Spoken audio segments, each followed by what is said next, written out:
learn. Thank you, Whitney. Sorry.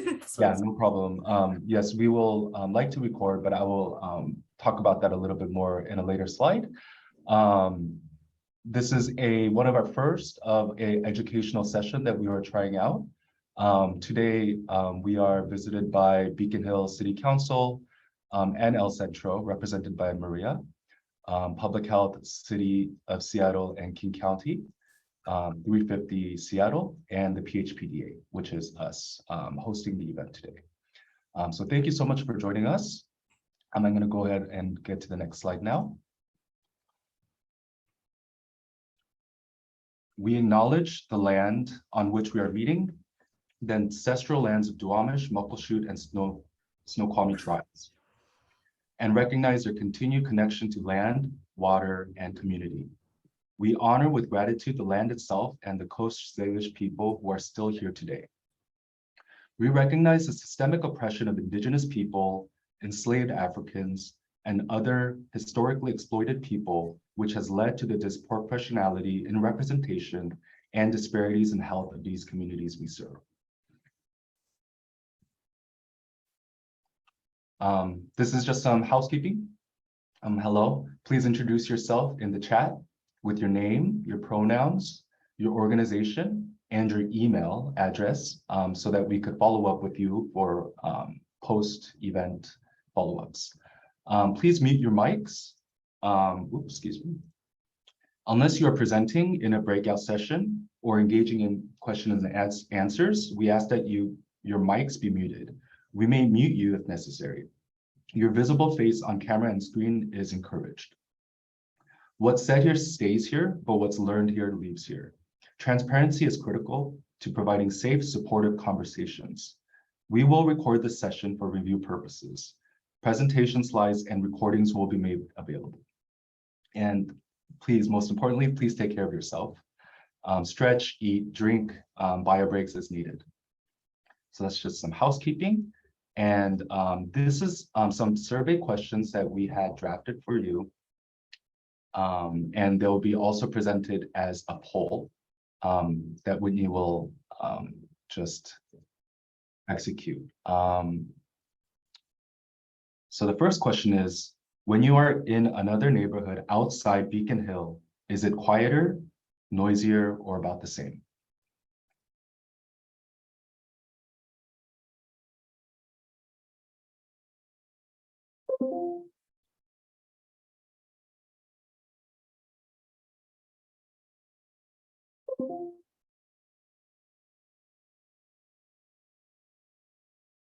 I just let Meryl into the event as well, but I think we can go ahead and post the answers or the responses. I don't think Meryl is able to see or contribute to the question, unfortunately.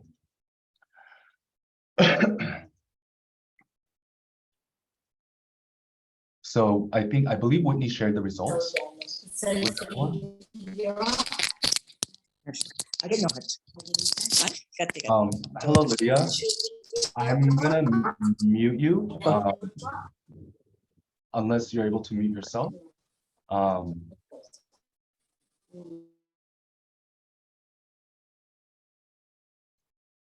Okay, excuse me, sorry about that. Question number 2. When you are in another neighborhood outside Beacon Hill, is the air quality better, the same, or worse? And that will be question number 2. That'll be deployed by Whitney. And so please go ahead and answer to the best of your abilities.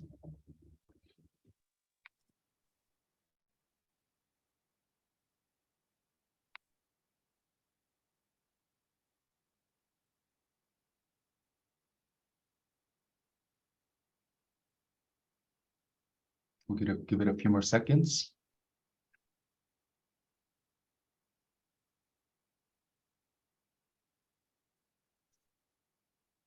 All right, Whitney, if you could present the results. Thank you. So it looks like people are claiming about the same, better in most areas, and then worse as the last choice. So thank you. We wanted to gauge your interpretation on outside air quality, as well as noise level and pollution. Next slide. So this is a brief agenda for today, approximate. After our survey and this presentation, John will provide a quick welcome from the Pacific Hospital PDA. Following John will be the issue background from Maria Batayola from the Beacon Hill City Council, as well as El Centro. And then topics around health will be Kris Johnson, Public Health, Seattle and King County. And last but not least, climate, presented by Dr. Laura Gibson of 350 Seattle from the Aviation team. Each of them would have about 10 minutes on their presentation. And then following their presentations will be a Q&A session. After the Q&A sessions, we'll have a breakout room split between 3 groups. The first one being increasing health access and equity. The second group being potential next steps for health. And the third group being potential next steps for climate. You will be able to self-select which breakout room you would like to go into, and you would continue conversations on the topic at hand. Following the breakout groups will be a report back session for about 10 minutes, and then a closing from John's last closing remarks. So without further ado, I would like to introduce John Kim, who will be providing our welcome. John is our Executive Director of the Pacific Hospital Preservation and Development Authority since 2019. And he has not only been a successful leader in maintaining PHPDA activities throughout COVID, he has clarified and sharpened our philanthropic, community-driven mission, vision, and values, steering for better health and more equitable access to healthcare resources. Recognizing that our work is informed by our on-the-ground grantees, he has an unwavering focus on underserved communities throughout our Seattle-King County region, supporting not only improving access to direct services for those who need it most, but targeting changes at the system level, championing health equity for all. So thank you, John, for the welcome. Wow, Gene, that's amazing. With this group, I feel like maybe it was a little more formal than needed, but I appreciate it. And I think that'll allow me to edit my comments a little bit. I feel like I know most of you, and if not you personally, your organizations. So thank you for joining us for this important Lunch and Learn opportunity. This is the first of a series where PHPDA is seeking opportunities to bring value to our community by sharing what we know, what we hear, sharing contacts with those who are more expert in issues that involve health and health equity for our region.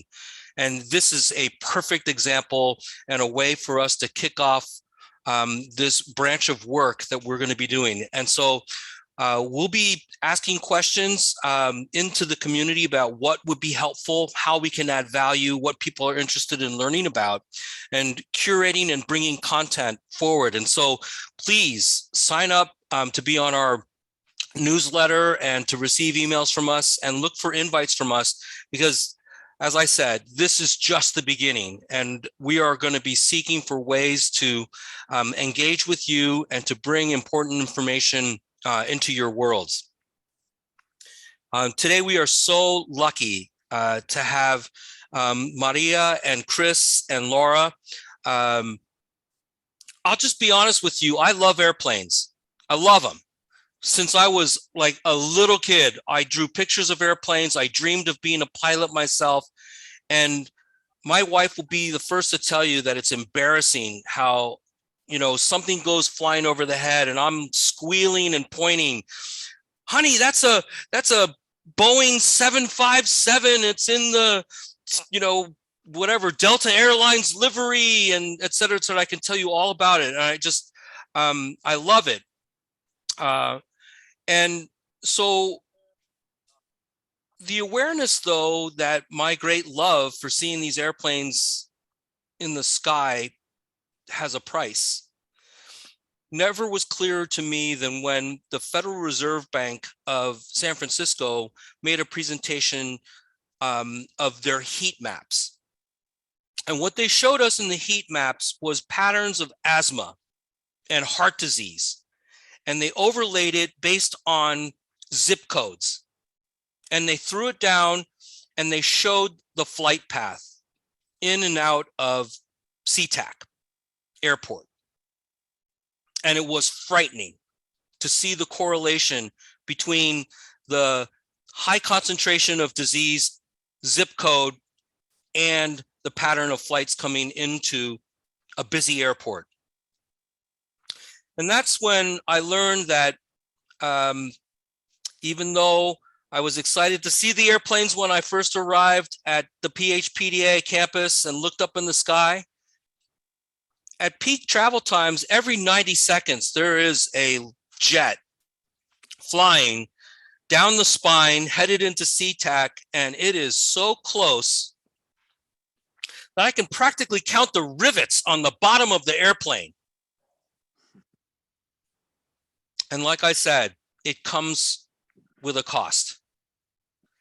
We are not going to prevent people from traveling by air. We are not going to necessarily be able to stop traffic from coming into SeaTac. We're certainly not going to be able to change the direction of the prevailing winds, which cause directionality on how airplanes approach the airport. But my God, we got to do a better job of protecting the people. We have to figure out a way to mitigate the harm. And it starts with learning. It starts with learning about what we are finding out about the effect of all of this traffic on our quality of life, what it's doing to our health, what it's doing to our communities, what it's doing to our climate. And so it is a perfect way for PHPDA to fulfill its health equity mission by bringing to light the disproportionality of the effects of something that we can see only reflected by airplanes shooting across the sky, but with very real and devastating impacts on community. So with that, I want to thank you all for coming. I want you to learn from these experts and take this knowledge out. Talk to people, please. Let them know what you know. And if someone is excited about learning more, connect them. You can always reach back to us. We'll be happy to make introductions. And I'm sure Maria and Laura and Kris would be happy to share what they know, to build a swell in the community, to speak out about how we need to do a better job of protecting our health and wellness. Thank you very much, and I look forward to the presentations, just like you. Well, thank you so much, John. You said it's not going to be formal, but that sounded like a really good speech. So thank you for that wonderful welcome. Up next is Maria Batayola. And a brief introduction. She doesn't really need an introduction, but brief introduction for her. She is the chair of the Beacon Hill City Council and served on numerous health and environmental boards, such as Seattle Green New Deal Oversight Board, Environmental Justice Council, the Seattle Council for Affordability, Livability, and Equity, among many more community leadership roles. She's also passionately involved with Centro, with an environmental justice lens, supporting marginalized communities facing inequitable health outcomes caused by social, economic, and environmental issues in our region. So thank you, Maria. I'm gonna flip it over to the next slide to have her continue presentations. Hi, everybody. I hope you can see me. I'm a fairly animated person. Just a quick background about me. My father is an aeronautical engineer, and we came as immigrants. So being at the airport back then was a lot of emotionality about going back home, about welcoming family and so forth. So today I want to share with you a lot of our learnings. So we have a couple of goals to share information about Beacon Hill and aviation impacted communities, environmental health and climate justice issues. And we want to get some brainstorming going when we break out to the groups. It's about 12:19, so I think we're going to move fairly quickly on this. Slide, please. Next slide. So I just want to give you a background on the presenters. Thank you, Jean, for introducing me. It's not Beacon Hill. It's a community council, not a city council. Joining us is Dr. Kris Johnson. She's a senior social research scientist with Seattle King County Public Health Assessment. And what is really important about her is she conducted a macro study on community health and airport operations related to noise and air pollution.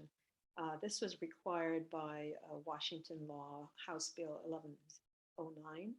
And then regarding the climate impacts, we have Laura Gibbons, who is a researcher by statistician with University of Washington on Alzheimer's disease. And she's been the chair of 350 Seattle Aviation team the past 3 years. She is incredible in terms of our collaboration with them. And Brandon Bauer, I don't know if Brandon is online. He is the other co-chair. Go ahead, please. Slide. So I want to talk about Beacon Hill and why this convening is important. So as you know, Pacific Hospital PDA is located at the north tip of Beacon Hill. And our largest employer in Beacon Hill is the Veterans Hospital. And then second, of course, is PHPDA, and not so much in its own employees, but the fact that it rents property to a lot of employers. And we have students, we have patients, dental, medical, and so forth that come through. So it's a high usage area. Even though our data is about the residents, impacted residents, we must not forget about the impacted people who work, who pray, and who recreate in Beacon Hill. What is also important about us is to let you know that we are a product of displacement and gentrification. And so in many ways, this is reflective of our population of being 70% people of color and 40% immigrants and refugees. And there's a long history of how we've come to create a community of our own. And the fact is that as a disinvested community, we have air noise pollution from the roads. North is I-90, to our west is I-5, and then to our east is Rainier and MLK. So those definitely, we have air noise pollution concerns from them. Majority of the homes that are that are oil home heated are in Beacon Hill, and also the air and noise pollution from the aircraft. And you may wonder, why is it that we are focusing on the aircraft? Because it was an invisible issue. I've started working on this in 2015. In 2017 at El Centro de la Raza and EPA, we had a partnership wherein we convened 467 people in 24 meetings in 6 languages to educate folks on the impacts, as well as ask them what should we be doing. And out of that came our community action plan. And aircraft was really kind of that invisible, unrecognized environmental justice phenomena. What's also important about that work is that in 2018, we were informed by CTAC, the Port of Seattle, CTAC, that they're going to be increasing flights. So let me just go through this. If you click, there should be another slide next to this. So I want to point out to you why it's invisible. And we now know to say to people, when you hear it or you see it, you breathe it. And what's important about this is that what's invisible to us is how the airspace is managed. Airspace is managed by FAA. And if you look at the left side, which is the north flow, there's also a south flow, wherein, depending on the winds, the aircraft's takeoff, and Beacon Hill is that yellow piece, and down below, south of that last airplane, is SeaTac Airport. When the takeoff, it looks fairly diffused, but if you look at the landings, because of where SeaTac is situated, all of these air pathways come towards SeaTac. And we experience 70% of the airplanes that land.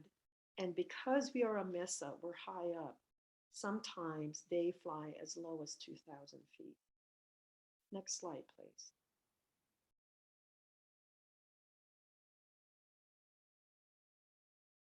So when we're talking about this, the data in 2018, what we did was re-grant the EPA grant to ask our community groups to measure noise. And actually, we asked them to pick whatever is within the community action plan.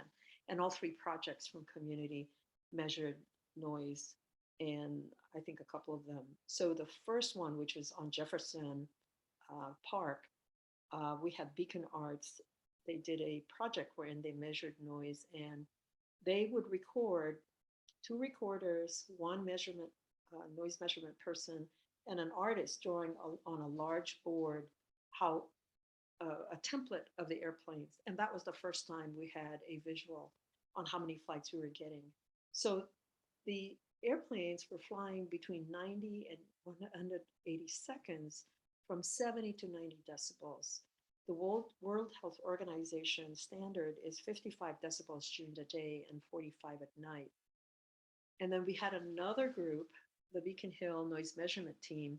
They measured around 150 homes from that project, around 42 and more since then. And what they figured out was that throughout Beacon Hill, half of the flights were at 65 decibels or more. And with that, the very, very hard thing about this is we're away from the airport. Communities under flight paths are not recognized, and therefore they're not eligible for mitigation. Next slide, please.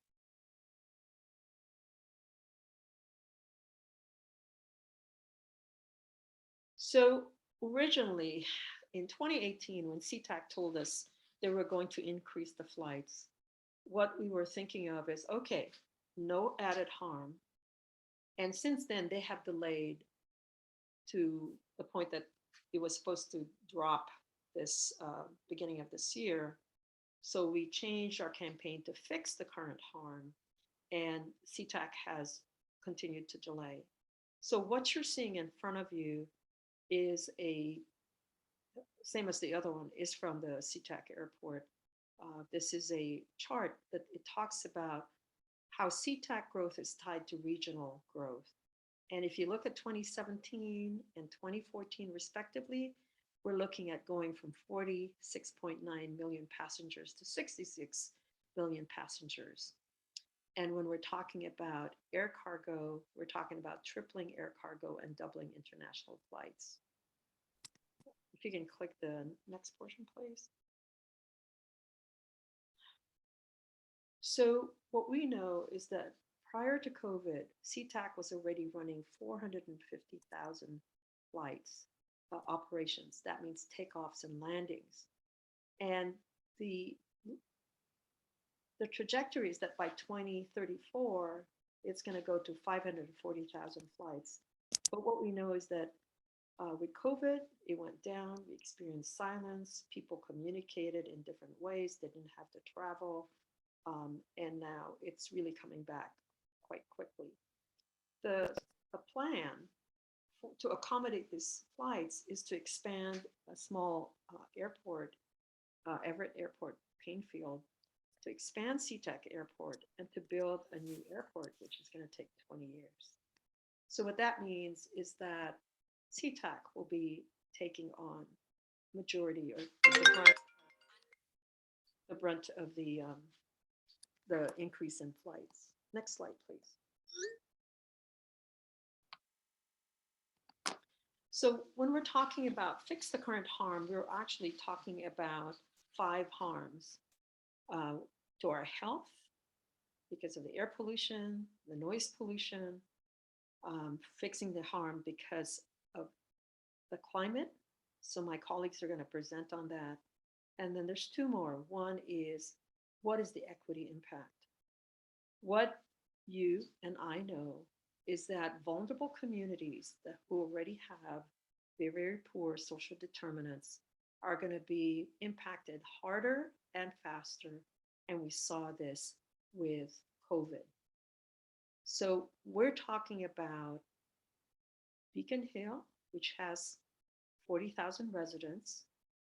But if you look at communities under the flight paths that include the Duwamish Valley, Chinatown International District, and the communities around the airport, and we collectively call ourselves aviation impacted communities, you're talking about 419,716 residents. We're not even talking about people who work there. We're not even talking about people who pray, who recreate, and who pass through. That 400,000 plus includes 64% people of color and 29% immigrants and refugees. Next slide, please. And the fifth area of harm actually is on historic properties. Environmental impact assessments have a special consideration for historic properties, and Chinatown International District definitely is one of those vulnerable communities. Next slide, please. So with that, I'm going to turn it over to Kris, Dr. Johnson, so she can present on the health impacts on aviation impacted communities. Go ahead, Kris. Hi all, thank you very much. Glad to be speaking with you. And if you have questions, you can put them in the chat while I talk, and so you don't have to hold them until I'm done talking. So Maria mentioned, and Jane, thank you for the introductions. They mentioned that this is based, the information I'm going to share with you is based on a report that we produced in December of 2020. And it was basically to do a review of the evidence to date on what we know about airport related pollutants, and then look at existing data to profile communities that are within 10 miles of the airport. Next slide, please. And the first few slides are going to go quickly. So the red concentric circles you see indicate the geographic regions for which we were looking at existing health data. So the proviso from the Washington State legislator said we want to understand what the community health profile looks like within 1 mile of SeaTac Airport, 1 to 5 miles, and 5 to 10 miles. We want you to summarize the evidence to date about the threat of harm to humans, including a study that I'll go over very quickly that was conducted by the University of Washington team on ultrafine particulate matter, and then make some recommendations. Next slide. So that's sort of an overview. So I'm relatively new here from the Midwest, or Harkin from the Midwest last. So I was really surprised to learn first when we looked at the data that the majority of our BIPOC population, right, Black, Indigenous, and people of color reside within 10 miles of the airport. And you can see on the left, right, that 75% of Native Hawaiian Pacific Islanders within King County reside within that 10-mile radius. And from now on, I'm going to just call it airport communities. And airport communities means those within 10 miles of SeaTac. And then there's also Boeing Airfield, right? So there are other types of pollutants in that area. But again, we chose the geography based on the requirements stated by the legislature. And then, so going back to the data, you can also see, right, that 73% of our Black and African-American residents live within this area. And then Maria alluded to this, this population in airport communities has a slightly higher proportion of children compared to the rest of the county, and then a higher percentage of immigrants compared to the rest of the county. Next slide. So I want to give you the take homes first, and then I'm going to give you some data examples that Whitney will go through very quickly. So compared to the rest of the King County, people in airport communities face disparities in health, risk factors for health conditions, and resources. In some cases, for some measures, the closer one gets to the airport, SeaTac airport, the higher the incidence of the health concern. For example, hospitalization rates for heart disease. The prevalence or rate of these hospitalizations for heart disease is significantly higher within 1 mile of the airport compared to 1.5 miles, 5 to 10 miles, and then all three of those are significantly higher than the rate for the rest of the county. Same is true for the death rate from heart disease, and life expectancy. For example, within 1 mile of the airport, life expectancy is 5 years lower. Within the 5 to 10 mile radius, life expectancy is 2 years lower than the rest of the county. Next slide. So here I'm going to walk you through some examples and just give you the take-home point. So mothers in airport communities, right? The other thing that you'll notice is these health outcomes and worsened health baselines exist from throughout the life course, right? They start at birth and end at death. So for example, mothers in airport communities are 40% more likely to have a premature birth than the rest of the county. And it's not shown on the slide, but also to have babies born with a low birth rate. And so what you see on the left, the blue bar on the left, is the rate or prevalence for people residing within 1 mile of SeaTac airport. The next bar for 1 to 5 miles, the next 5 to 10 miles, and then that last bar on the right is the rate or prevalence for the rest of the county. Next slide. Airport communities have twice as many children living in poverty or near poverty compared to the rest of the county. And the same is true of adults. Adults are also significant, right? There's a significantly higher proportion of adults that live in poverty compared to the rest of the county. Next slide. Adults are more likely to be uninsured in airport communities. Right, those within 5 miles of SeaTac airport had a rate that was more than double compared to the rest of the county. Next slide. Airport communities, I've mentioned this before, airport communities have a higher rate of hospitalization from heart disease than the rest of the county. Next slide.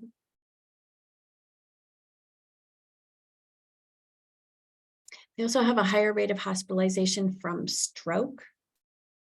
Next slide. Also diabetes, right? So people in airport communities have a higher rate of hospitalization from diabetes compared to the rest of the county. Next slide. They also have a higher rate of death overall, and for specific causes, heart conditions being one of them. They also have a higher rate of COPD. Next slide. So what that was, right? It's important that we not draw, right? From this study, we cannot draw causal conclusions, right? So the health conditions that I just reviewed with you are pre-existing. We know that this is the prevalence of these events, right? For example, heart disease hospitalization, and that's from existing data that the state and county produce.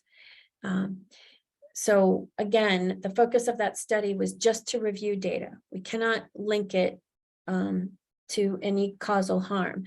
Based on a review of the literature, right? We know, and this, what the slide you see now is a summary of what we learned from the literature, the evidence to date about airport-related pollutants and their health effects on humans. For noise, COPD is chronic obstruction pulmonary conditions, I think. Basically, COPD is a type of lung and respiratory disease. And I'd have to look it up, but someone else may know better, but it's chronic obstructed pulmonary disease. That's what the D stands for. So it's one of the respiratory problems that comes from air pollution. So I'm going to start with air pollution because we started talking about that. So from the literature and the evidence to date, and this comes from numerous studies. Some of them are population studies. Some of them are specific research done on mice to understand the impact of pollutants. And it takes a body of evidence. A lot of the standards that were used to review the literature were those adopted by the EPA, the Environmental Protection Agency. When they do their scientific assessments, we borrowed from those standards and honestly, their reviews. So for air pollution, we know that respiratory problems have a likely causal relationship, air pollution has a causal relationship with respiratory issues, including asthma, the COPD we talked about. There's also a likely causal, depending on which pollutant we're talking about, impact on cardiovascular issues. So higher blood pressure or hypertension, increased prevalence in hospitalizations for heart disease, heart attacks, and strokes. There's also a causal relationship between air pollutants, some of them, and the nervous system. What that would look like is dementia or oxidative stress. And oxidative stress is a way that stress impacts our body and it affects our immune system. There's also a likely causal relationship to metabolic issues, including diabetes and metabolic syndromes. And then recent studies, there was a longitudinal birth cohort study that validated some preliminary findings. So a large population study showed that, yeah, air pollutants increase the likelihood of reproductive health concerns, the premature births that I mentioned, and also low birth weight. Interestingly, noise pollution is also related to low birth weights. Noise pollution has a causal relationship with hypertension and heart disease, and also poor school performance among children. And then, and a lot of that comes from lack of sleep and also stress, right, from the noise. And then there's also a body of work. It's not at the level of a likely causal relationship, but there's a body of work showing that noise pollution also relates to memory issues in adults, shortened or inability to remember. Next slide. So that's sort of a summary of the literature. The take home from the literature is, in urban areas, we know that noise and air pollution are related to adverse health effects. Maria mentioned the Beacon Hill noise study. What I want to go over with you quickly is a study that our University of Washington Seattle partners conducted in 2020. Next slide, please. Looking at ultrafine particulate matter. Particulate matter comes out of exhaust from vehicles and from planes. And the UW team was also hired by the Washington State Legislature to study the impacts of air traffic, in particular, the concentration of ultrafine particulate matter. And I'm just going to go ahead and move you to the next slide, please. The big deal about ultrafine particulate matter, we know that fine particulate matter, which is PM 2.5, can pass through humans and causes harm. That is one of those air pollutants that causes in particular respiratory harm. Ultrafine particulate matter is even smaller and not yet regulated by the EPA. It is so small, it can travel through cells and through the bloodstream and then causes lung and brain inflammation. Next slide. And what the UW team found out, they monitored air pollutants in two ways. They had some fixed station monitoring, and then they also did mobile monitoring with a car over the course of a year in different seasons. And what you see on the screens are the pathways that the car drove at different times of day, right? You can read about the study. We'll make sure that you have the slides and you can link and review the study in more depth. They've also got a nice policy brief that summarizes. But basically what they found is two things. One, and this was a new finding, one is that we actually can separate and measure air pollutants coming from vehicles separately from air pollution that comes from planes. And in particular, right, they saw more air pollution coming that's associated with planes landing. So essentially, you've got this roadway feature where the ultrafine particulate matter is a little bit bigger and it's positively correlated with black carbon, which tells us, right, there's some validation that comes from vehicle traffic, ground traffic. And then the air pollution that comes from planes is a little bit smaller, not correlated with black carbon. Next slide. So that was useful in a couple of ways. One, it tells us that there are very high concentrations of ultrafine particulate matter, and we should be worried about it, especially given that it can pass through cells. The second is that we actually can distinguish road traffic from air traffic. and understand the pollution that comes from them separately. And then they did confirm, right, in the last dot point there, fixed site monitoring confirms that aircraft landing activity increases particulate matter to a significant degree. Next slide. So that's some local research, right? And again, that is not, ultrafine particulate matter is not yet regulated by the EPA, and we would like it to be so because there are health harms. So I just want to take a minute and note that there's cumulative harm going on, especially when we think about social and environmental justice. Where we're talking about air and noise pollution from planes is the same way is the same location where we've got a Superfund site, the Duwamish River, and other pollution issues going on. It is also where we are expecting sea level rises with climate change and increased health-borne and water and foodborne illnesses associated, right, with any rises or flooding from sea level changes. And so in this geography, we have people who are more likely to be exposed to air pollution from the planes and the traffic, more likely to have health conditions like respiratory and cardiovascular issues that increase the risk of pollutants adverse effects. Meaning, right, if I have asthma and I'm exposed to air pollution, I'm going to have a harder time and more of a negative impact than someone who doesn't have asthma. And then residents in this area are also more likely to face health and resource disparities, right? They have less resources than the rest of the county does. And we have some historical practices, including redlining and systemic racism, that underline and perpetuate these disparities that we've got to wrestle with. Next slide. So our recommendations in 2020 to the state legislature and to the county are that one of the things that we can do to help these communities is address the underlying health disparities of residents in these communities. We also want to keep mitigating the health impact of airport operations, continue to develop strategies and implement strategies, right, to mitigate air and noise pollution.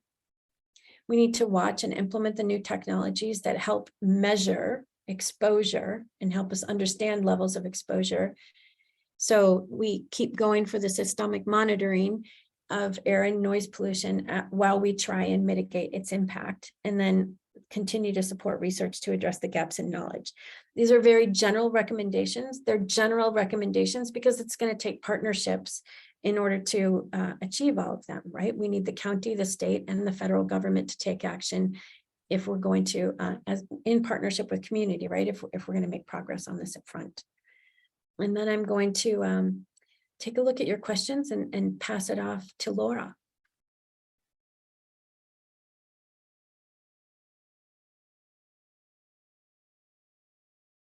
Thank you, Kris. That was really well done.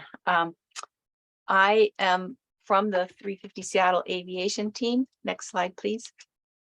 And our goals are to reduce the aviation emissions through reducing air traffic, and to do that with good data, and to do that while supporting the voices of marginalized, impacted communities seeking environmental justice.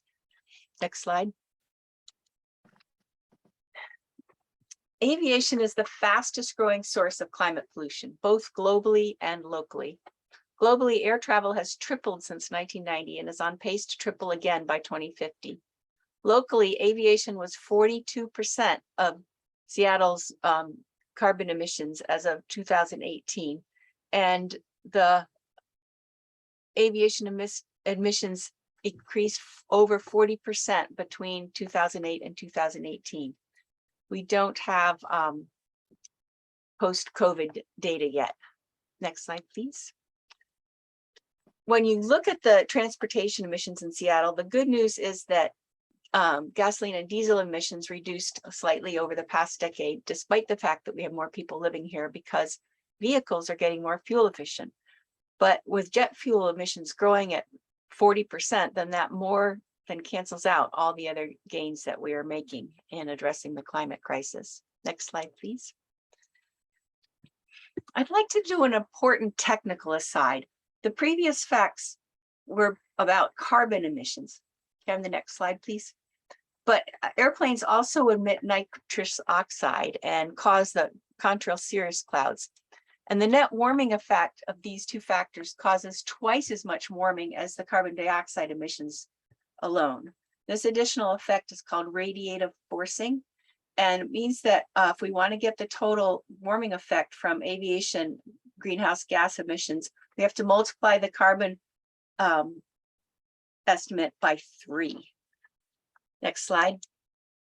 So if you do that, if you factor in the radiative forcing, aviation is 53% of the county's current, most recent greenhouse gas emissions. 43% is due to SeaTac Airport, and 10% is due to the King County Airport, Boeing Field. Next slide, please. There was an article in the New York Times a year ago headlined "A Big Climate Problem with Few Easy Solutions, Planes."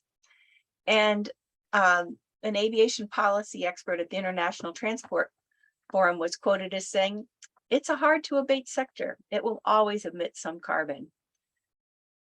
The industry talks a lot about what they mistakenly call sustainable aviation fuels, as if they are the solution to all our problems. But the article correctly pointed out that renewable fuels can't meet aviation needs. They said it could meet 20 to 30% by 2050, and I've never seen a report that is even that high. And a global head of refining and marketing said, even if you're burning 100% biofuel, it's still not going to be getting you to carbon neutral. Renewable jet fuel reduces the carbon emissions, lifestyle carbon emissions, by only 30 to 50% compared with conventional jet fuel. And the production of these fuels can cause deforestation when the raw materials are farmed. And that's the last thing we want to be doing if there's a climate crisis. Next slide, please. Here are some more fun facts about alternative aviation fuels that weren't in the Times article. Aviation fuel use rises more every 4 hours than biofuel production has in a decade. Any emissions reductions that come from biofuels are due to the way they are produced and processed, but tailpipe emissions may actually cause just as much carbon dioxide and other gases, and so just as much warning. And as Kris so thoroughly explained, the ultrafine particulate matter is a risk, and we don't know what the ultrafine particulates will be from burning alternative fuels and how they will affect our lungs. Some of the early fuels that have been developed may be potentially more dangerous to one's lungs. There's also no reduction in the health-threatening noise pollution that Kris mentioned. And they would require, or at least the industry is demanding, massive public subsidies that could be better invested in real solutions and redressing community harms. So when the industry and the Port of Seattle tout biofuels as a solution to climate change from aviation, they are greenwashing. In other words, they're pretending that they're going to have a green solution to this problem when they don't. Next slide, please. Another form of greenwashing is claims that airlines will be carbon neutral or have net zero emissions. The principal way they say they will do this is with offsets, but it's been a recent study showed that most offset projects are sham, that there's only 2% that they thought had a high likelihood of actually producing emissions reductions. In that same New York Times article, United Airlines chief executive said, traditional carbon offsets are a marketing initiative. They're greenwashing. Even in a few cases where they are real and are making a difference, they're just so small that they can't scale to solve the global problem. The fact is that we can't get to a carbon-free economy if we keep polluting and then try to pay someone else to clean it up. We need to address the pollution at its source. Next slide, please. Electric planes are not ready for most commercial aviation uses, and it takes decades to replace the airline fleets. It's also not clear that we could make enough renewable electricity to meet aviation demands, even far out in the future. today, if all the jet fuel was to be replaced with electric fuels, that would require 2.5 times the renewable energy currently available in the world. Next slide, please. I just also wanted to say that in terms of equity, most of the people in the globe never fly. And the people that do fly a lot and are causing these, both the local harms that have been documented by the UW study and the global climate warming are not the people that are living near airports by and large. So in conclusion, aviation is bad for the climate. Truly carbon neutral flight is at best decades off, if it's even possible. And so 350 Seattle says the only path to, if I can use a phrase, fix the current harm is less flying. Thank you.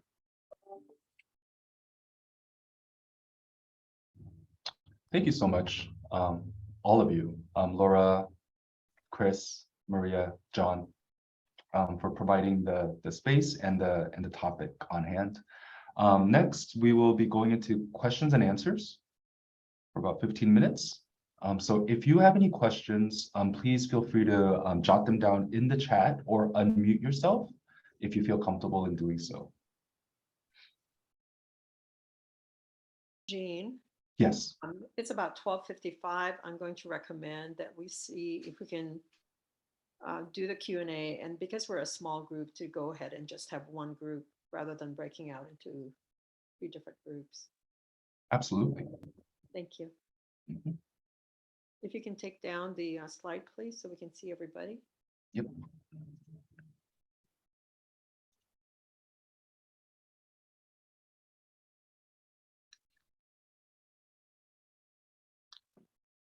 So I have a question or two. Or Laura, you're almost the end of your slideshow. You used, I wrote it down because I've never seen the word before, degrowth. And I just want to call out that I like it. And you touch on at the end, you touch on sort of what I see as the central challenge here, which is this is as real as it gets around a conversation about what does sustainability mean.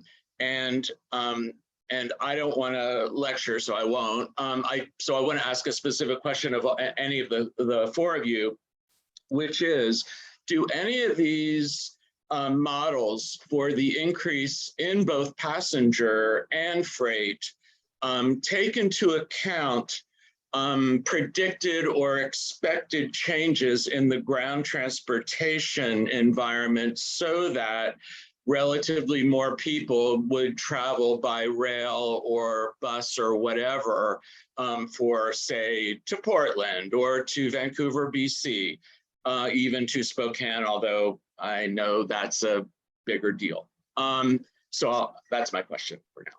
So Paul, let me take your question from a policy perspective, okay? So I do systemic analysis and interrupt. So I'm just gonna go through it. The organizing we're doing is on the ground on up, based on impacts on our communities. There is an opportunity right now because the best times to organize is during the summer when your windows and doors are open and when FAA is going to get reauthorized. FAA is going to get reauthorized next year. There are 2 fundamental policies at the national level that is necessary. And as you know, it takes a long time to gather support. The first one is to actually integrate climate into what we call the triple bottom line policy, right? Things should be economically, because right now economics is driving everything to be a world-class airport, et cetera. So economic, environmental / climate, and social good. The second is a redefinition of safety from the airport's perspective, because they define safety for their employees, for people flying, those in the airport. They do not include residents. And if that is changed, that would be incredibly different calculation on all of this. Even the creation of a green field airport will not address the environmental climate issue. Okay. The second half of your question is about alternative transportation, ways to move people around. I spent a good year attending Puget Sound Regional Council meetings, trying to induce to them to open up the habit of defining multimodal transportation as just land-based, walking, riding bikes and so on and so forth. And Senator Bob Hasegawa was really instrumental in this work because I asked him, do we need a change in state law? And he had Senate staff analyze it. And their belief is that there is not a need in a change in state law, but in perspective and how to operate. So that is an incomplete work. The impact on the 2050 vision for Puget Sound Regional Council was basically that there is going to be an environmental, right? This is the legacy of Mike O'Brien and legacy equity lens, legacy of, I can see him in my brain, King County Councilman, African-American councilman. So this is a continuing fight. And I think there could be some listening from the Puget Sound Regional Council, particularly because of the leadership. The other piece that I had asked about, I was in a session with the Commercial Aviation Coordinating Commission, which is looking to site the new airport. And I asked that, because this is normal in Europe, right? To do alternative transportation. And basically they said, we don't have the infrastructure for rail. We might be able to do it by buses. So then what it really comes down to is consumer education and organizing, right? I mean, that's a big chunk of the work. So anyway, I'm just gonna pause, but your questions are so on track. Thank you so much. I mean, I think the only thing I would add, Maria, is incentive programs. Like, I wonder, it would only help an inch or two, but we could look at incentive programs, right? Like, Uber and Lyft. I think the Port of Seattle, right, has been writing about incentive programs to try and get more electric vehicles to be used once those are more available. And if there's some incentive programs that we could get to have people use those alternative means, that would help an inch. And I'd take the inch. Yeah, I appreciate the inch. The other thing is the airports are doing a lot to decarb, but they're not touching the airplanes. And part of that, the background to that is that it's the airlines, both passenger and cargo, that get their air pathways approved by FAA. FAA manages that airspace, and FAA has a contract with the airports to service as much as they can any and all that come through. So the question of suppressing demand is in front of us. Because right now, even Puget Sound Regional Council that did the baseline for increase of flights, they call it unconstrained. And I said, why are you using this word? He said, we want to be transparent. There's nothing that's constraining it. There are no laws that can constrain it, which then brings us to the next conundrum, which is the jurisdiction versus responsibility, right? CTAC has jurisdiction over its airports, although they're elected by King County residents. King County has responsibility for our health, but not necessarily, they don't have jurisdiction over the airports. So I think that's the complexity of what we're dealing with. But the more people who are educated, the more we can find pathways through their networks and circles, the more we can keep uplifting this, will be helpful to all of us. Maria, we had a question in the chat about what FAA stands for. FAA is Federal Aviation Administration. Thank you.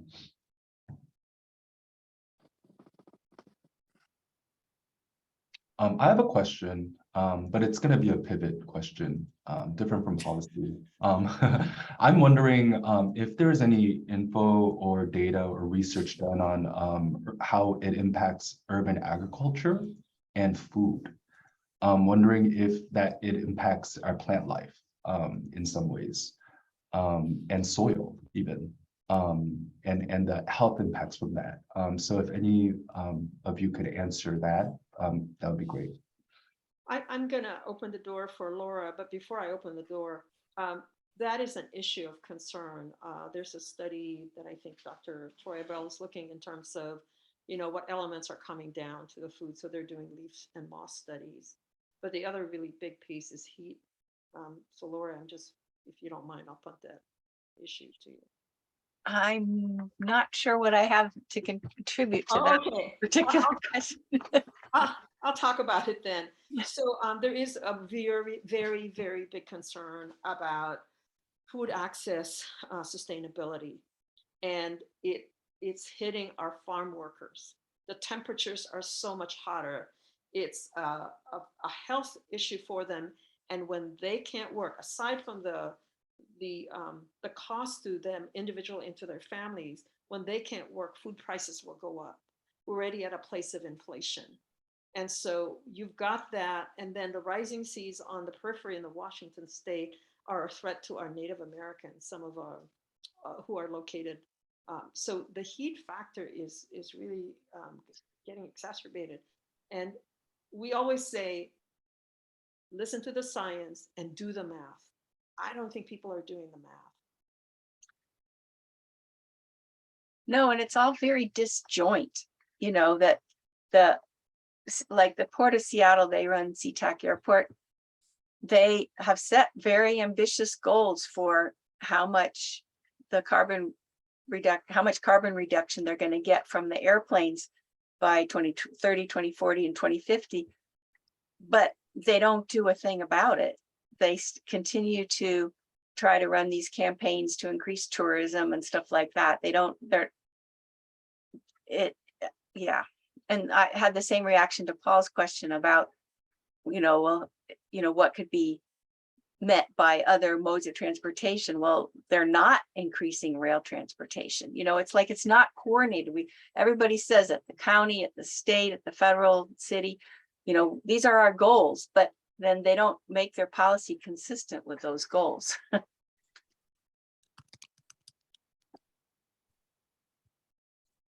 Jean, Merle's hand is up. Merle?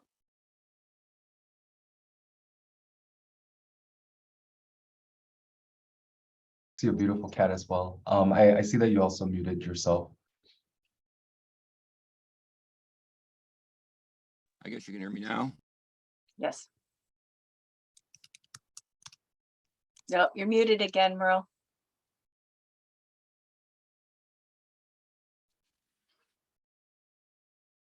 Okay, should I try it again? This Yeah. is. Oh, okay, my fault.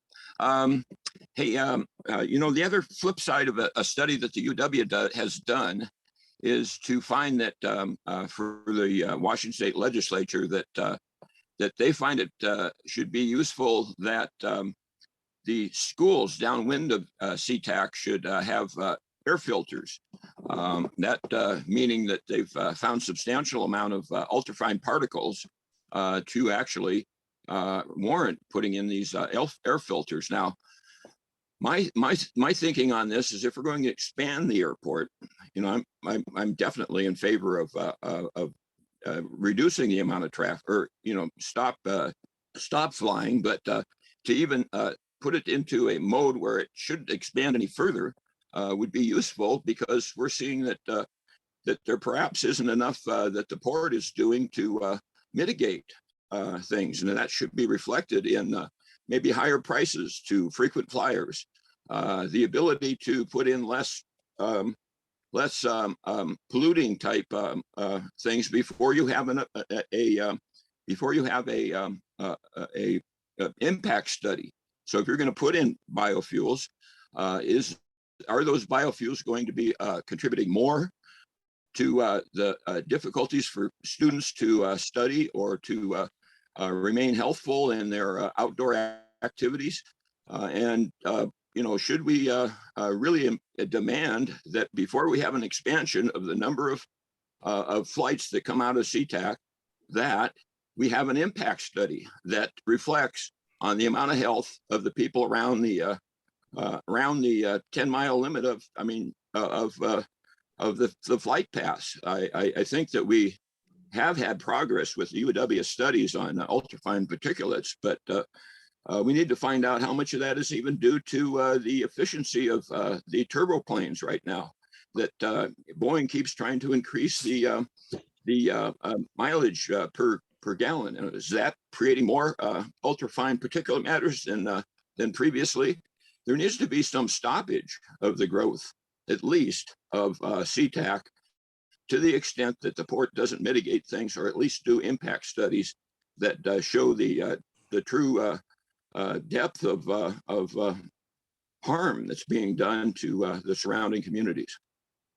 Merle, thank you for bringing that point up. I'm just going to speak to the tool, the communication tool that we collectively can use. The expansion, what they call near-term expansion for airport for SeaTac is called SAMP, Sustainable Airport Master Plan. And we have been waiting for that to drop because we want to comment on it. And this is required, it's a federal requirement. We want to comment on it to bring up two issues. One is they are pursuing, the port is pursuing an environmental assessment, which does not include cumulative impact analysis. And so we want to ask for an EIS, environmental impact statement analysis. In the scoping for SAMP, we at El Centro and at Beacon Hill Council submitted that it should include the presidential order environmental justice review, which includes racial analysis. Now, we are lucky because King County has equity and social justice and City of Seattle has racial analysis. We don't know how that can influence it, but at least we can push for support. And then the third thing that's really important is to have SeaTac not just ask for a near term, but combine near term and long term expansion that they want to do. Because the near term, we don't really know what it can impact. So the cumulative impact analysis has to be both, and a cumulative impact analysis needs to open up the health, the environment, commercial, climate, so on and so forth. Because right now, an EIS on its own does not have a racial equity analysis. So we got to ask for both. And again, is it a victory that we were able to have them defer since 2018? Or is that they're just tiring us out? I don't know. Or they're just waiting until we're like distracted by something else. Because we've had to pivot, from no added harm to fix the harm. And then we're waiting. And in the meantime, we're volunteers. We got a little grant and now we've spent the staffing for that grant. So anyway. So I'm wondering if it wouldn't be useful to maybe show that over a period of time that students are doing so much worse in their learning, and then posting that someplace, make it transparent that there are these impacts that are going on, and that is due to an increase in the traffic. And there might not be causation associated with correlation, but to at least let the flying public know that they should fly less, or at the same level, not increased. And then the Puget Sound Regional Council should consider other alternatives to getting us maybe out of the Puget Sound area with the filth that's being provided by greenhouse gases in our area here with stagnant air, to some place like, which they refuse to consider, Moses Lake. And that would certainly allow us to stabilize the amount of pollutants that come from SeaTac. But the regional council will not even consider that, along with our legislature. Karen Kaiser has suggested that she really kind of doesn't believe that we can do anything because it'll be 2050 before we can put in another airport to not be dumping on Seattle. I mean, it's like it's out of everybody's hands. Thank you, But Merle. anyway, I saw Kris, she was going to say something.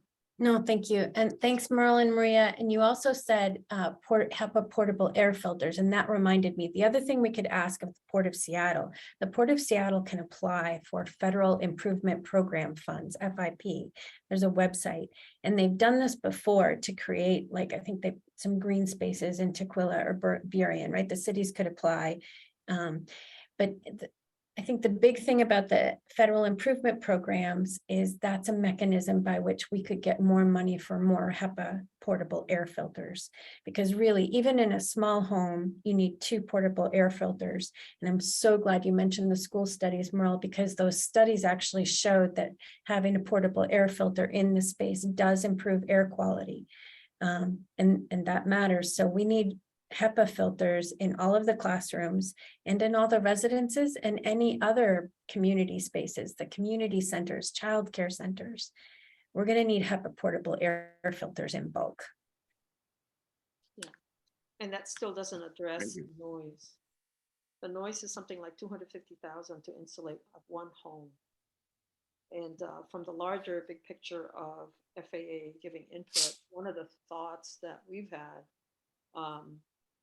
is to actually move the mitigation program out of FAA into health. Because I think there's a sense of suppression and then anyways, there's a lot to this. Others, please.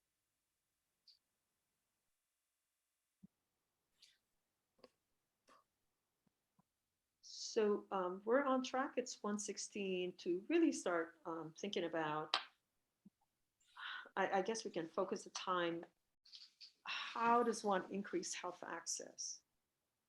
So one thought that we've had is to actually have a health screening question by service providers because that means 2 things. We wind up educating them and also them documenting and really following through what's happening with their patients who are impacted by who's a member of the airport community.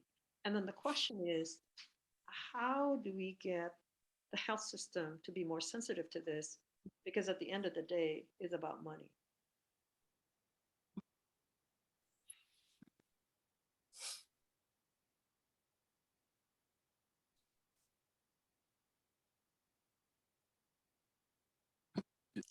is that for me? I think it's a general question to the group. The general question of how do we increase health and health access?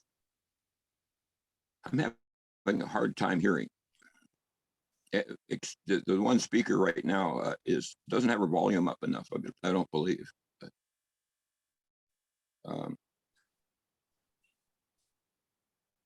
Can recap a little while Maria works on volume and ask you all a specific question because you're a great audience to help me with this. So Maria was asking, what could we do to mitigate the health effects or improve health equity in the region? That's one of the things that we can do now, right? To help people mitigate the harm is improve baseline health conditions and improve health equity. And one of the ways that I've been wondering is there something we could do to increase healthcare access and health insurance? Maria mentioned there are some groups and people considering asking physicians or healthcare establishments to ask a screening question about how close they are to the airport or how their exposure to pollutants to increase awareness. And I think that's one method, but it can be hard to get healthcare staff, given what they're facing, to change behaviors.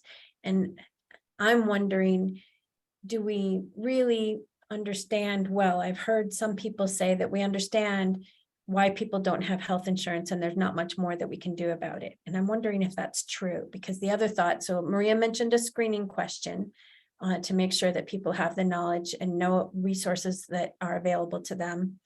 I'm wondering too, if there's something we need to do to increase healthcare access somehow. I could answer that. I work for a group called Whole Washington that has an initiative for universal health care in Washington State, Initiative 1471. That would be a partial solution. And I'm out there. I've gathered over 3,000 signatures. We don't have enough people to gather those signatures. So I think if King County Public Health gets on board with us and tries to gather some signatures, that would at least be a step towards us getting the 400,000 signatures that we need to put that on the ballot. And I get nothing but positive response from people about increasing our health care. Well, the hard part, Merle, is that we can educate but not advocate.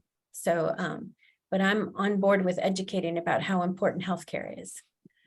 Well, I'll be very, very interested to see you in our volunteer group. I mean, you don't have to put it on state government time, but anyhow. You're right. No, you're absolutely right. I can volunteer as an individual. Thank you for mentioning that. I'd like to take this question head on, and from the perspective of a health and wellness lens. If we're trying to address the problem and mitigating with healthcare resources because people are so sick that they need to seek out healthcare services, are we closing the barn door after the horse is left? And is the issue really properly posited at a prevention level?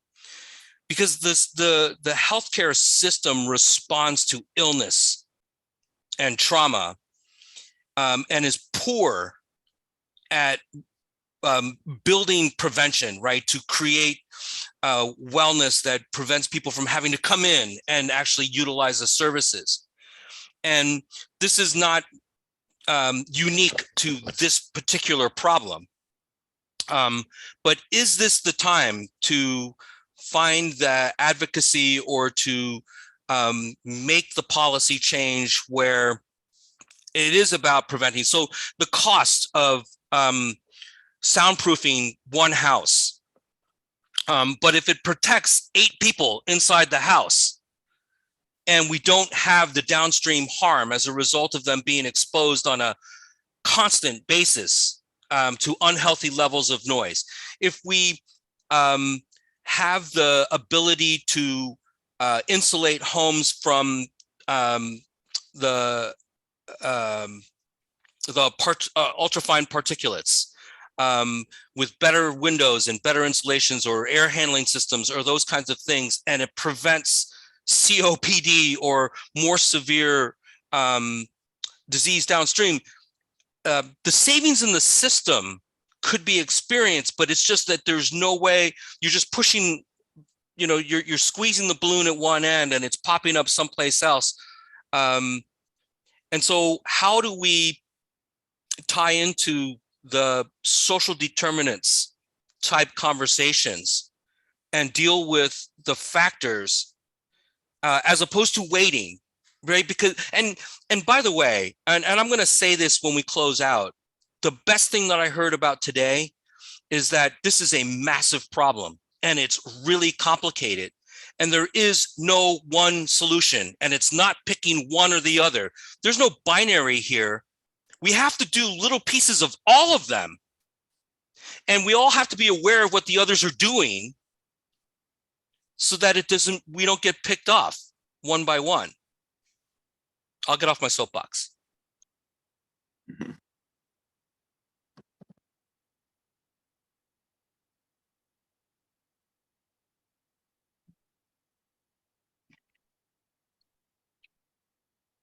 And the other thing that I've been thinking about since I received the invitation for this, and thank you for everybody who organized this. It's a really important issue. I'm glad to be here. I live on First Hill. I've lived in Seattle for forever, and most of the folks I know who have lived here forever. It's a common, especially during the summer, especially when you're gathering outside, it's common to note, when did this start happening? When did it start happening that I'm hearing a jet every minute, all day and all night? It wasn't like that. They did honestly, they used to do a better job of restricting the adverse noise outcomes to low income and communities of color. And now, because there's so many flights that other people who traditionally haven't been directly impacted now are. So when I think about that, I think about how horrible it is, but I also think, wow, we have a market, an audience of folks who traditionally haven't cared about this, who are now starting to care about it. And I wonder how you folks maybe have thought about sort of how this goes. There's another question that I don't even want to talk about other than to say, moving an airport to another county or somewhere else, it's great for the local impacts. What does it do there? And we all breathe the same air. So, yeah. So what do they say about this? Is there anybody interested in the north end of Seattle? Let's get specific.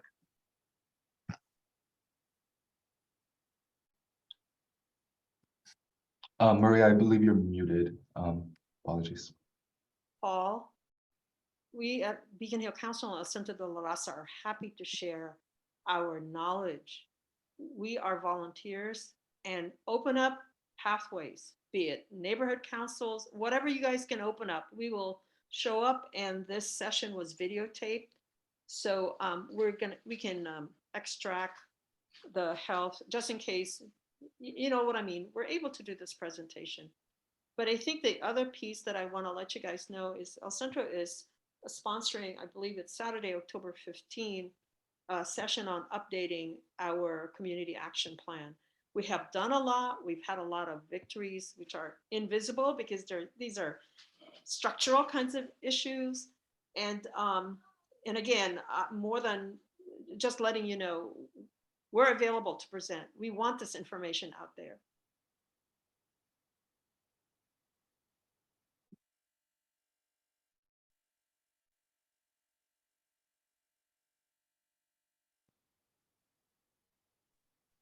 And I also just want to say, of all this data and all these statistics, to me, there is one that rises above all others in terms of salience. And that is simply that the majority of greenhouse gases in King County are caused by airplanes, full stop. Do I have that correct?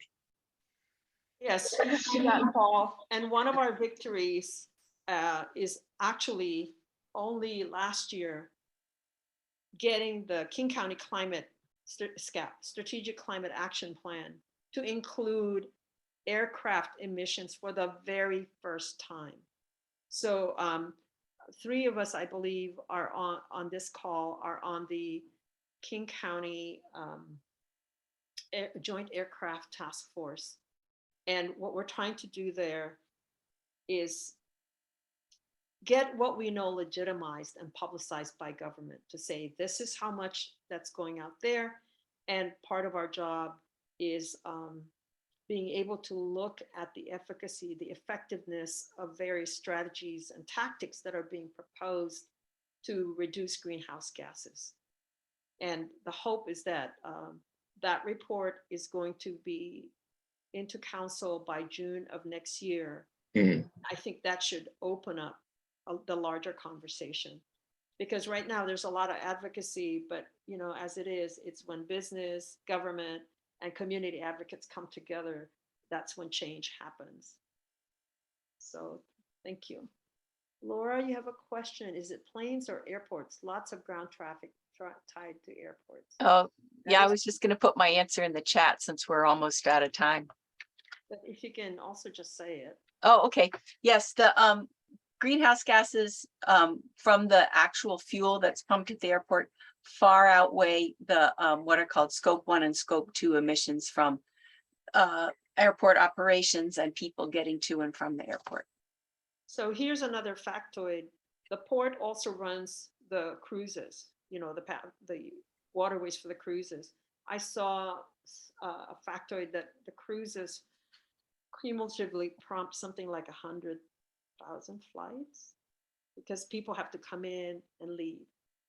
So again, I was a little reluctant to that because I haven't seen the full study. But so here we have the port. Again, you know, in terms of unifying, you've got the cruise business, you've got the trucks that are driving out for cargo, you've got the airport, but they do drive different conditions. And so decarbing is a big piece. We have time for one more question, I believe, and I think Anne has her hand up. Yes, it's not so much a question, but just a response to Paul and also to Maria's comment to open up the government that the King County is actually going to consider greenhouse gas emissions at all is a little wedge that maybe gives us a toehold into actually having people, government agencies or anyone actually understand, accept that this is an issue to deal with. But the other point is there are a lot of smaller advocacy groups that have been working for a long time that are North Seattle. They're just very small groups of advocates, and south of Seattle in the Des Moines Quiet Skies, Puget Sound, Burien has Quiet Skies, but they come and go because the volunteers come and go, and they get worn down by their own cities and larger governments not actually paying attention in the Port of Seattle just entirely stonewalling any support there. So it's taking a lot. And so, but I do want to also mention Seattle Cruise Control is having a big advocacy day. If you can go onto their website, because it's World Tourism Day, and at this very same time, they were also the Port of Seattle commissioners were having a meeting, and it was a big deal with this world tourism, but pushing back on how does the tourism start is something that we can all do. The next gen, the reason that certain pathways are now being felt, especially for air flights, is because they lowered and intensified certain lines. So it's a north-south line. So while they call it, FAA called it corridors of sacrifice, and or sacrificial corridors, and they said this is a greener way to do things, but in reality was a way to just have more, is to increase consistency and availability for more flights to happen. So it's not clear that more people are affected totally, but the ones who are like doubly, triply more affected. So the east side used to have flights, and they don't have, and the ones who are using them the most don't understand or see the effects. So they, it's this kind of like the more you're feeling it personally or seeing it, the more you understand because it's not there. You don't. It's not an issue to you anymore. Anyway, that was just a few comments on what else. If I may, I just want to thank John, PHPDA, for hosting this, because we really felt over at Beacon Hill Council that there is a large population that is impacted that does not know about this phenomenon. And of course, your partners, your health partners. If folks are interested in following up with this issue, there's in your chat box, you'll have Fix the Harm and the El Centro de la Raza website. We're very intent on continuing our work regardless. We're tenacious, we're collaborative. In this, we have 5 partners. So Beacon Hill, El Centro, 350, King County Community Coalition, King County International Airport Community Coalition, and Puget Sound Quiet Skies. And what we hope to do is to find capacity to have organizing done for people of color around the airport itself. Puget Sound Quiet Skies is basically one mainstream organization. So thank you, everybody. I'm going to move it over to you, John. Yeah, I'll close this out. Thank you to all, and especially the panelists.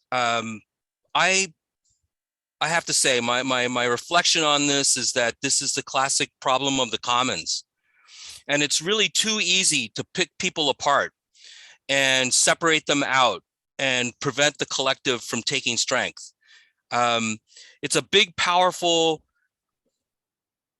economically driven industry that wants to perpetuate itself and to grow.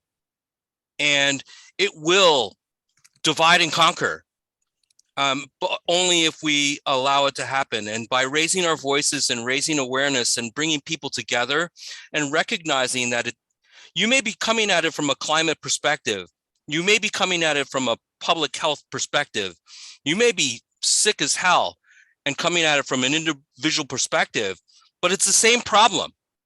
And if we are able to keep evangelizing and to bring more people in under the tent, it's harder and harder to create that separation, that divide and conquer mentality. So let this be the start.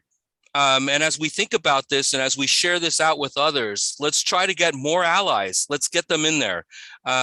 Because if we don't, then it's on us for contributing to the fact that that divide and conquer is out there. Let it not be us. Get city. Thank you all for I say coming. 1471 initiative, as we need 400,000 signatures, and would welcome all kind of help. Please forward the information to us. We'd be happy to take a look. Thank you so much, everybody, for participating again. Please have a wonderful rest of the day. Thank you. Thank you.